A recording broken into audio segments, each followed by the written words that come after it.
This is a secret that they don't want you to know about, although some of you, especially buyers who may have bought into the hype, they know that the cars of tomorrow just are not as capable or even reliable as the cars of yesterday. Now, this is very clear when we talk about the distance traveled, since we actually have a very clear idea as to how far a gas or diesel powered car can go. All right, well, while demand for electric vehicles has surged in the last 2 years, new data from Consumer Reports finding that EVs are among the least reliable cars in the auto industry. Pras Subramanian here with the details. And Pras, clearly something that the auto industry doesn't necessarily want to hear.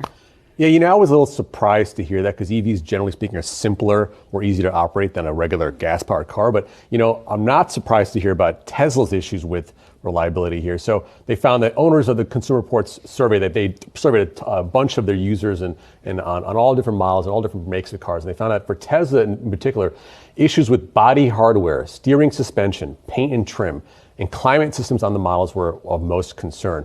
Rick and I tested the Model 3 a few years back, and we found a lot of issues with fit and finish and parts on the inside of the car.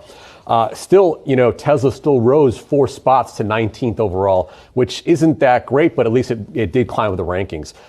For non-Tesla EVs, there was issues with charging and batteries and also the motor. So that doesn't sound good. So that's kind of a little black mark there for EVs. Now, you might think that this is a recent report given how EVs are performing nowadays in the market, but would you be surprised to know that this came out like a year ago? And after 1 whole year, it looks like the EV problems with reliability are still very much evident.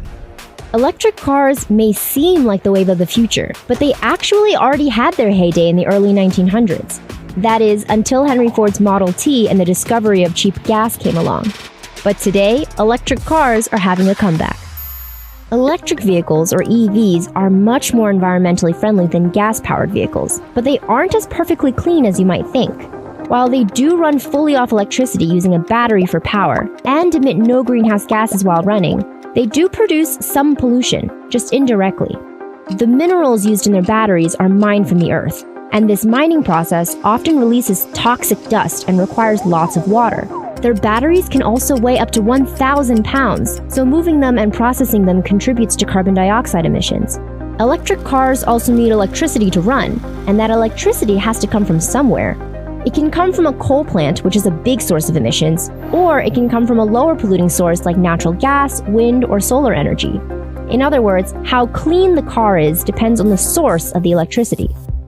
But electric cars are still more environmentally friendly than cars that run on fossil fuels like gasoline and diesel, which release carbon dioxide into the atmosphere. If you remember from science class, carbon dioxide is one of many greenhouse gases that trap heat in the Earth's atmosphere and contribute to global warming. The U.S. transportation sector is the largest emitter of greenhouse gases. Globally, EVs represent only about 3% of car sales, but that number is growing. China is the largest carbon dioxide polluter in the world, but it actually has the largest stock of electric cars and the largest fleet of electric buses.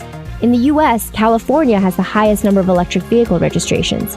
As EVs become more popular in the US, one challenge the government will face is how to earn revenue, because currently, gas tax revenues fund much of the upkeep of the nation's highways. Now, with that, would you ever trade in your gas or diesel powered car for a brand spanking new EV car? Comment a quick yes or no down below on that one. And before I even get into the numbers here, which have actually gotten worse, please take a second and drop a like for the video. It really helps out a lot to spread this information out to even more people. And if you're new here, please consider becoming a part of our amazing community by subscribing to the channel and turning on all notifications. Appreciate that, guys. All right, so getting back. So a new report from Consumer Reports is now showing that EVs have almost 80% more problems. I just want to go ahead and reiterate this for a second. 80% more problems and are generally less reliable than our gas and diesel powered cars. And well, wow.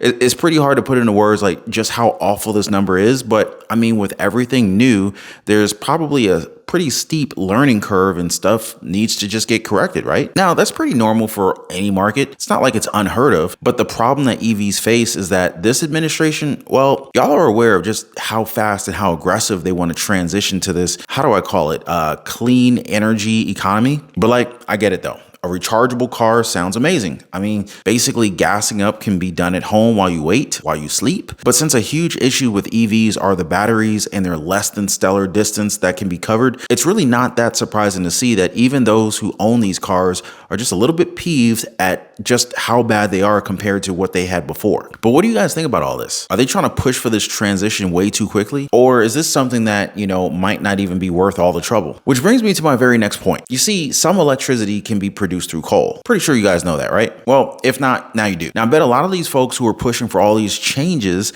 they're not even aware of that. I mean, do you think that coal counts as renewable and clean energy? And have you heard of the PJM interconnection? So if you're from Maryland, you may have heard about them since they serve millions of Americans across the mid-Atlantic. Although that may change very soon, as they're saying that a coal-fired power plant shutdown is imminent, and well, this could affect, like I said, millions of people, millions of Americans. And this is what we need to focus on here. The possibility that businesses and households will lose access to reliable power. In fact, one facility that's planned to be closed down generates more than 5,000 megawatts of power nationwide. Shutting it down will cause an imbalance in the grid, but don't get me wrong though. I'm not saying that there aren't any alternatives when it comes to creating energy, but to prematurely close facilities without a clear and proper plan to replace it doesn't sound like a very bright idea, does it? And let's not forget about the possibility as well of a tax hitting our fragile power grids. I mean, like, that's been happening for years now, and it feels as if it's being just swept under the rug. You know what I mean? And to make matters worse, and I can't believe this is actually true, but there's a chance that the codes used for our cybersecurity may be compromised as well.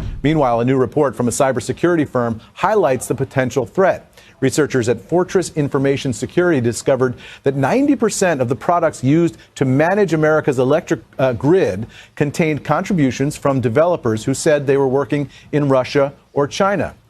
And they say Russian and Chinese open source code is 3 times more likely to have vulnerabilities than code produced in other regions. Now, Fortress estimates that the cost to replace all that code would be a staggering $40 billion. So given those huge costs, it's not likely that companies are going to pay to replace all that software. But CISA is making it clear that it believes that software companies that consume open source software should contribute back to the security of that software overall, guys. Is this worrying? You bet. But we shouldn't worry because you see, the US Air Force has already delivered cybersecurity tech. Not to our power grids here at home. That would be too obvious. No, they've delivered it in secret to the 51st state of the US, the Ukraine. Why? Well, in order to keep their power grids going strong for this coming winter. Man, just when you thought 2023 couldn't get any weirder, huh? But hey, maybe I'm just being a little bit too critical here, and maybe there are things that are being done behind the scenes to protect our power grids if and when an attack comes for them. But until we have confirmation, I guess all we can do at this point is pretty much speculate and work with the information that we have right now. But what are your thoughts on all this, guys? Does this make you want to invest in the next generation of cars, trucks, and appliances? Or